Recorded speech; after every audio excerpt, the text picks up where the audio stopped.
Matilda Chapter 2. Mr. Wormwood, the Great Car Dealer. Matilda's parents owned quite a nice house with 3 bedrooms upstairs, while on the ground floor there was a dining room and a living room and a kitchen.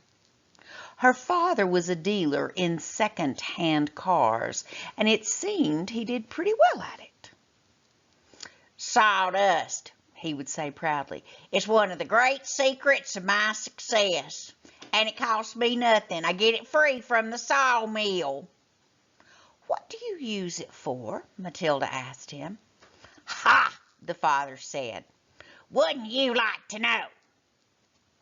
"I don't see how sawdust can help you to sell second-hand cars, Daddy." "That's because you're an ignorant little twit," the father said. His speech was never very delicate, but Matilda was used to it. She also knew that he liked to boast, and she would egg him on shamelessly.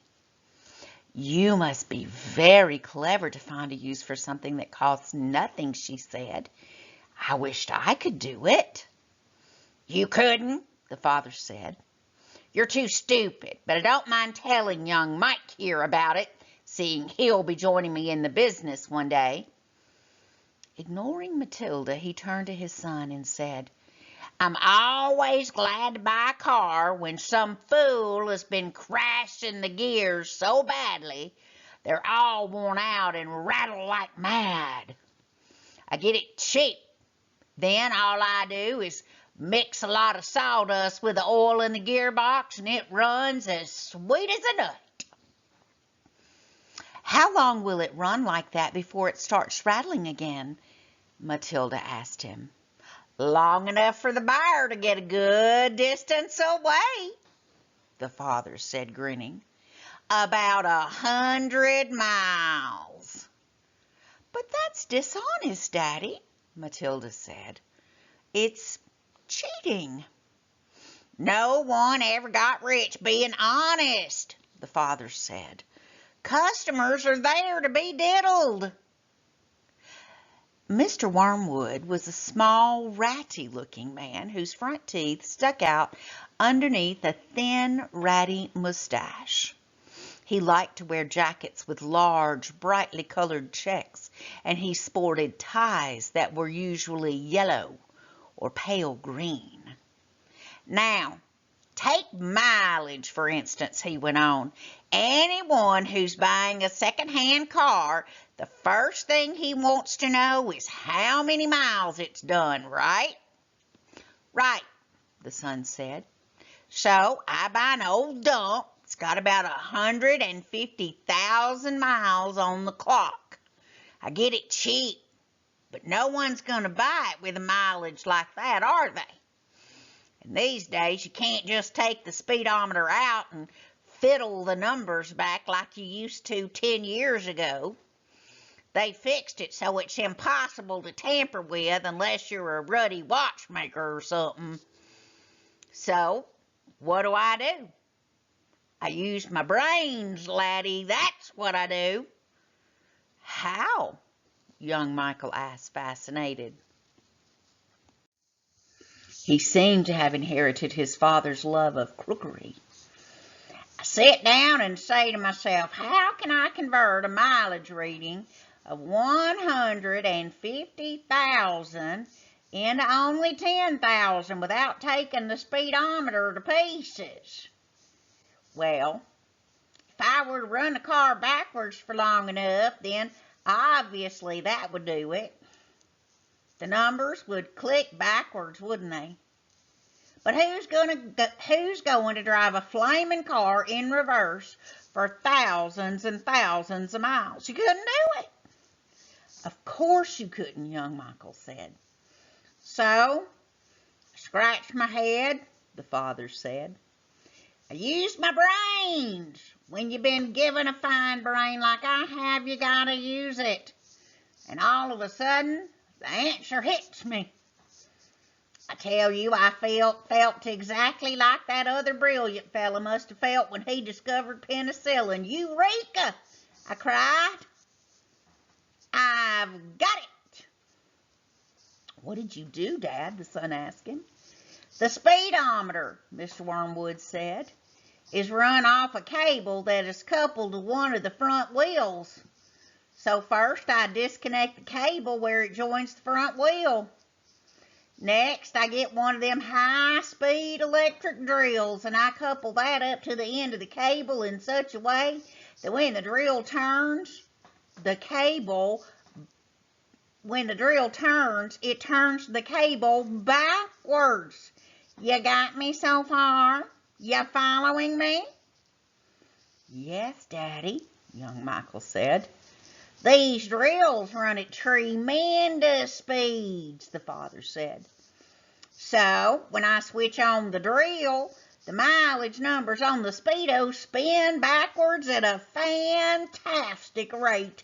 I can knock 50,000 miles off the clock in a few minutes with my high-speed electric drill. And by the time I've finished, the car's only done 10,000 and it's ready for sale. She's almost new, I say to the customer. She's hardly done 10,000. Belonged to an old lady who only used it once a week for shopping. Can you really turn the mileage back with an electric drill? Young Michael asked. I'm telling you trade secrets, the father said. So don't you go talking about this to anyone else. You don't want me to put in jug, do you? I won't tell a soul, the boy said. Do you do this to many cars, Dad? Every single one that comes through my hands gets the treatment, the father said. They all have their mileage cut to under 10,000 before they're offered for sale. And to think, I invented this all by myself, he added proudly. It's made me a mint. Matilda, who had been listening closely, said, But Daddy, that's even more dishonest than the sawdust. It's disgusting. You're cheating people who trust you. If you don't like it, then don't eat the food in this house, the father said. It's bought with the profits. It's dirty money, Matilda said. I hate it. 2 red spots appear on the father's cheeks. Who the heck do you think you are? He shouted. The Archbishop of Canterbury or something? Preaching to me about honesty. Now, the Archbishop of Canterbury is like the leader of a church. He's like the pastor of a church. You're just an ignorant little squirt who hadn't the foggiest idea about what they're talking about. Quite right, Harry, the mother said. And to Matilda she said, You've got a nerve talking to your father like that. Now, keep your nasty mouth shut so we can all watch this program in peace. They were in the living room eating their supper on their knees in front of the telly. The suppers were TV dinners in floppy aluminum containers with separate compartments for the stewed meat, the boiled potatoes, and the peas. Mrs. Wormwood sat munching her meal with her eyes glued to the American soap opera on the screen. She was a large woman whose hair was dyed platinum blonde, except where you could see the mousy brown bits growing out from the roots. She wore heavy makeup, and she had one of those unfortunate bulging figures where the flesh appears to be strapped in all around the body to prevent it from falling out.